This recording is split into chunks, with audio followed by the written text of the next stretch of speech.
এই কয়দিন একটু সকাল সকাল ঘুম থেকে উঠে খাওয়া দাওয়া করেই আমাকে মাঠ চলে যেতে হচ্ছে। আমাদের গ্রামের মাঠে এখন সব জমিতেই চাষ দেওয়া হচ্ছে।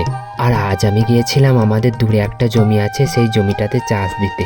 আমি আসার অনেক আগেই দেখছি বাপন দাদা চলে এসছে, আর অনেকটা জমি চাষও দেওয়া হয়ে গেছে। আমাদের পাশের গ্রাম আমারুন, আর ওই গ্রামের পাশেই আমাদের জমিটা, তাই আমার আসতে অনেকটাই দেরি হয়ে গেছে। আর আমাদের গ্রামের মাঠের রাস্তার অবস্থা এত খারাপ হয়ে গেছে যে তাড়াতাড়ি আসবো বললেও আসা হবে না। বাপন দাদা চাষ দিচ্ছে আর আমি আলে বসে দেখছি যে মাঠে কত রকমই না পোকামাকড় রয়েছে। সব পোকামাকড় কিন্তু আমাদের ক্ষতি করে না, কিছু পোকামাকড় আছে যারা আমাদের উপকারও করে। এই কয়দিন চাষের পক্ষে আবহাওয়াটা বেশ ভালোই রয়েছে, সারাদিন মেঘ করে রয়েছে, আবহাওয়াটা ঠান্ডা আছে, আর আমাদের চাষিদের কষ্টটা অনেকটাই কম হচ্ছে। মাঝে মধ্যে হালকা হালকা বৃষ্টি হচ্ছে, কিন্তু এই বৃষ্টির পানিতে চাষ হবে না, সাবমার্সিবলও চালাতে হচ্ছে।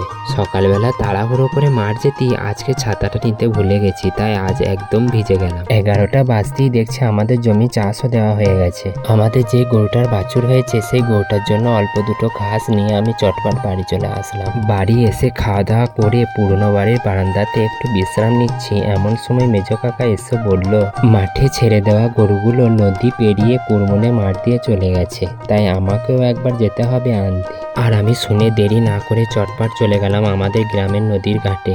ঘাটে যেতেই বলা কাকা আমাদের নদীর ওপারে দিয়ে আসলো। আর আমি গিয়ে দেখছি নদীর এপারের এই মাঠগুলোতে এখনো চাষ দেওয়া শুরু হয় নাই।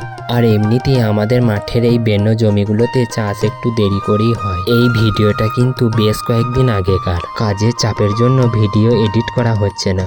সারাদিন মাঠ বাড়ি করে ক্লান্ত হয়ে যাচ্ছি, আর সন্ধ্যাবেলায় ভয়েস দেবো কি, এমনিতেই ঘুমিয়ে পড়ছি। দেখা হচ্ছে পরের কোনো ভিডিওতে। সকলেই অনেক অনেক ভালো থাকবেন।